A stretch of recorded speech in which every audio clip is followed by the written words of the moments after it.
दीदी, पश्चिम बंगाल में हर एक हिंदू आएगा। पश्चिम बंगाल में हर एक हिंदू आएगा। पश्चिम बंगाल में हिंदुओं ने एकजुटता दिखाना शुरू कर दिया है। और जब जब हिंदू एकजुट हुआ है, कोई सत्ता, कोई शासन, कोई पुलिस, कोई प्रशासन, कोई नेता, कोई मंत्री, कोई विधायक, कोई कानून कुछ नहीं बिगाड़ पाया है। नमस्कार, जय हिंद, वंदे मातरम। दोस्तों आज की मेरी पहली लाइन है, जिस प्रकार गोधरा कांड का जवाब किसी सरकार ने ना बल्कि सारे गुजरात वालों ने मिलकर दिया था, ठीक उसी प्रकार से बंगाल पर हो रही गतिविधियों पर सरकार के आगे हाथ जोड़ने से बेहतर है एक साथ होकर के, एकजुट होकर के पूरी तरीके से जवाब दिया जाए। पहली बात। मेरी दूसरी बात सुनिए, मेरे जितने भाई लोग जुड़कर के इस लाइव सेशन को देखना प्रारंभ कर चुके हैं, उन सभी से निवेदन है, जितनी जल्दी इस लाइव सेशन को आगे बढ़ा सकते हैं आगे बढ़ाइए। फिर मैं अपनी बातों को आप सभी लोगों के बीच में रखने का प्रयास करता हूं। देखिए, मैं आपको दो चार बातें बताना चाहता हूं, दो चार बातें जरा समझिएगा पूरे सटीक तरीके से। कई दिनों से मैं बाहर हूं, प्रदेश के दौरे पर हूं, इसलिए आप सभी लोगों के बीच में उपस्थित नहीं हो सका। बहुत सारे फोन मेरे पास आए, पश्चिम बंगाल से आए, बंगाल से आए, अन्य राज्यों से आए कि भाई साहब, आपने पश्चिम बंगाल की घटना पर या पश्चिम बंगाल की घटना पर आपने अपनी प्रतिक्रिया नहीं दी। अपनी प्रतिक्रिया मैं पश्चिम बंगाल की घटना पर तब दूंगा जब मुझे ये दिखेगा कि सारे हिंदू भाइयों के अंदर अब एक खलबली मची है, ये कि पश्चिम बंगाल में किस तरीके से सारे हिंदू सुरक्षित हों। तो ध्यान से कान खोल करके मेरी एक बात सुनो, बहुत ध्यान से सुनते जाओ, इसको आगे शेयर मारो। पश्चिम बंगाल में जिस रणनीति के तहत हिंदुओं को मारने का प्रयास किया जा रहा है, वो रणनीति अगर सफल हो गई तो इतना जान लो, ये एक ट्रायल चल रहा है। 2029 में उत्तर प्रदेश का पूर्ण परीक्षण किया जाएगा। 2029 में उत्तर प्रदेश में पूर्ण परीक्षण करेंगे। ये अभी सिर्फ एक छोटा सा ट्रायल पश्चिम बंगाल में चला था कि हिंदुओं में कितनी एकजुटता है, हिंदू कितना एकजुट होता है। हिंदू कहीं एकजुट नहीं दिख रहा है। जब जब हिंदू बटा है, तब तब हिंदू कटा है। ममता बनर्जी के अंदर, देखिए, ममता बनर्जी आज से मुख्यमंत्री, ममता बनर्जी के अंदर इतनी साहस नहीं थी कि एक भी हिंदुओं की गर्दनें काटी जाती। ममता बनर्जी के अंदर इतना भी साहस नहीं था कि एक भी हिंदू की बहन बेटियों के अस्मिताओं के साथ में खेला जाता। उन्होंने पूरा प्री प्लान कार्य किया और आप उस प्लान में पूरी तरीके से असफल हुए। आप पूरी तरीके से 100 करोड़ होकर के भी बट गए और वो 25 करोड़ होकर के भी सरकार बना ले गए। अब दो चार बातों को और जरा ध्यान से गौर कीजिएगा। अभी कुछ दिनों से जब मैं लाइव नहीं आ रहा था तो बहुत सारे लोगों ने पूछा, भैया आप लाइव क्यों नहीं आए। बताता हूं कि मैं लाइव क्यों नहीं आया। मैं लगातार प्रदेश के दौरे पर निकला हुआ था कुछ कोविड केसेस को लेकर के, लेकिन पश्चिम बंगाल में घटनाएं इतनी पूरी तरीके से घटित हो रही हैं कि शायद किसी को बताने की आवश्यकता नहीं है। अभी मैं फोन कॉल के माध्यम से आपको सुनाऊंगा कि पश्चिम बंगाल में क्या हो रहा है। अंशुमान मिश्रा जी भी जुड़े हैं, सुनिए। पश्चिम बंगाल के बहुत सारे लोगों ने हमारे पास फोन किया, साफ साफ बोल रहे हैं, भैया क्लियरली मर्डर कर रहे हैं, रेप कर रहे हैं, पूरी तरीके से हिंसा भड़काने का कार्य किया जा रहा है, प्रयास किया जा रहा है। सिर्फ हिंदुओं को क्यों टारगेट किया जा रहा है? आप सभी लोग ज्यादा से ज्यादा शेयर मारें। सिर्फ हिंदुओं को क्यों टारगेट किया जा रहा है वो भी आप सुनिए।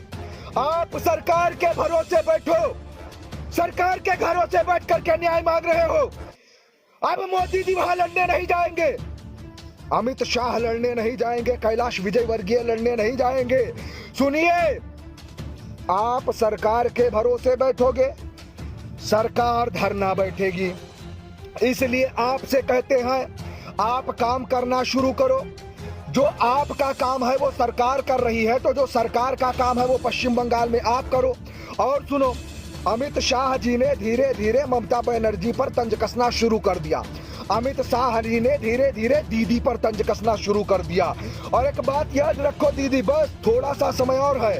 दीदी, पश्चिम बंगाल में हर एक हिंदू आएगा। पश्चिम बंगाल में हर एक हिंदू आएगा। पश्चिम बंगाल में हिंदुओं ने एकजुटता दिखाना शुरू कर दिया है।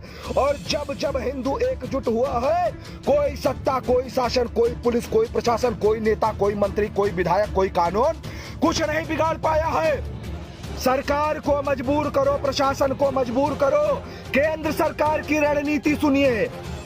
303 सीट होने के बावजूद सरकार पश्चिम बंगाल के मामले में धरना बैठी। हिंदुओं, सतर्क हो जाओ।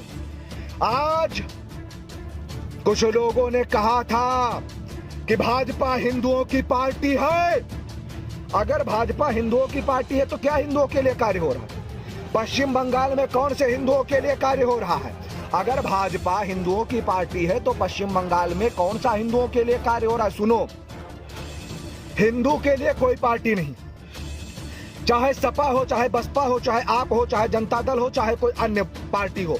लेकिन अगर भाजपा हिंदुत्व के नाम पर राजनीति करती है तो आज भाजपाइयों से भी कहना चाहूंगा, उन भाजपाइयों से कहना चाहूंगा जो पश्चिम बंगाल में गए थे, चुनाव प्रचार में गए थे, अगर पश्चिम बंगाल की जनता ने आपके ऊपर भरोसा किया तो आप उनके भरोसे पर खरा क्यों नहीं उतर रहे? दूसरी बात आप सुनिए, ध्यान से समझने का प्रयास कीजिएगा, शेयर मारिए। ये ममता बनर्जी की बहुत बड़ी रणनीति थी। ममता बनर्जी ने हिंदू वोट बैंक की तरफ ध्यान नहीं दिया।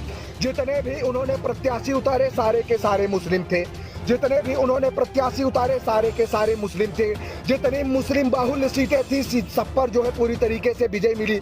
ये एक छोटा सा ट्रायल है कि किस प्रकार से हिंदुओं की नीतियों को तोड़ करके शासन किया जा सकता है।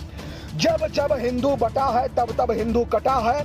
और एक बात सुनो, स्वामी यति नरसिम्हानंद सरस्वती ने कहा था कि 2029 में भारत का प्रधानमंत्री एक मुस्लिम होगा।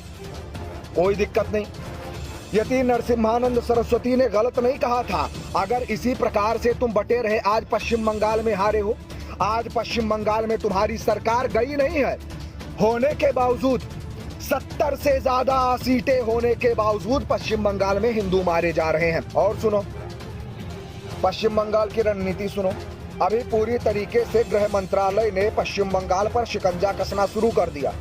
अभी देखिए कौन कौन से लोग आपके सामने आते हैं, कौन कौन से चेहरे उभर करके आपके सामने आते हैं। तो जाते जाते एक बात कहना चाहूंगा, थोड़ा सा शुभ चिंतक बन के हिंदुओं का, कि भैया अगर जग पाओ तो जग जाओ, अगर जग पाओ तो जग जाओ, ना जग पाओ कोई बात नहीं। शास्त्र को पढ़ना शुरू करो, शस्त्र को खरीदना शुरू करो। और सुनो, पश्चिम बंगाल के सभी हिंदुओं से कहता हूं, जिन लोगों ने कश्मीर का पलायन नहीं देखा था, आज वो पश्चिम बंगाल के पलायन को देख सकते हैं पूरी तरीके से। तो जानने की आवश्यकता है, सोचने की आवश्यकता है, समझने की आवश्यकता है पूरी तरीके से। जो पश्चिम बंगाल आज जल रहा है, ठीक इसी प्रकार से कभी कश्मीर जला।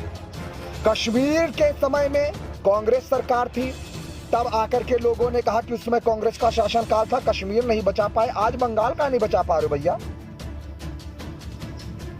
सपोर्ट करो, समर्थन करो, ज्यादा से ज्यादा इस वीडियो को शेयर करो। फिर मिलूंगा आपसे, बहुत बहुत धन्यवाद जहां जहां से आप लोगों ने देखा। जल्द ही उपस्थित होऊंगा आप लोगों के बीच में। सभी लोगों से निवेदन है, ज्यादा से ज्यादा इस वीडियो को शेयर कीजिएगा, हर एक ग्रुप में ये पहुंचनी चाहिए। पूरी तरीके से सशक्त रहिए, एकजुट रहिए। सरकार के भरोसे आप मत बैठिए, आप सरकार के भरोसे बैठोगे, सरकार धरना बैठेगी। 303 सीटें लोकसभा में होने के बावजूद अगर सरकार धरना बैठी है तो समझ सकते हो कि स्थिति आपकी आने वाले समय में क्या। चलिए, बहुत बहुत धन्यवाद। एक कमेंट इसमें लिखिए आप सभी लोग, बंगाल मांगे राष्ट्रपति शासन, और राष्ट्रपति शासन लागू करो, हैशटैग लगा करके राष्ट्रपति शासन लागू करो। हर जगह ये वीडियो पहुंचाओ। बंगाल में आज राष्ट्रपति शासन की पूरी तरीके से आवश्यकता है, पूरी तरीके से राष्ट्रपति शासन लागू होना चाहिए। नेहा सिंह जी, जय हिंद जी, खेतराम जी, आमिर शाह जी। और चलिए, बहुत बहुत धन्यवाद आप सभी का, जितने लोग जुड़े, जितने लोगों ने देखा, जितने लोगों ने लाइव सेशन को शेयर किया। फिर आऊंगा, फिर आप लोगों के बीच में मैं उपस्थित होऊंगा। इतना जान लो, बटने की आवश्यकता नहीं है, सरकार के भरोसे बैठने की आवश्यकता नहीं है। चलिए, बहुत बहुत धन्यवाद। जय हिंद, वंदे मातरम। जगिए, वीडियो को आगे बढ़ाइए।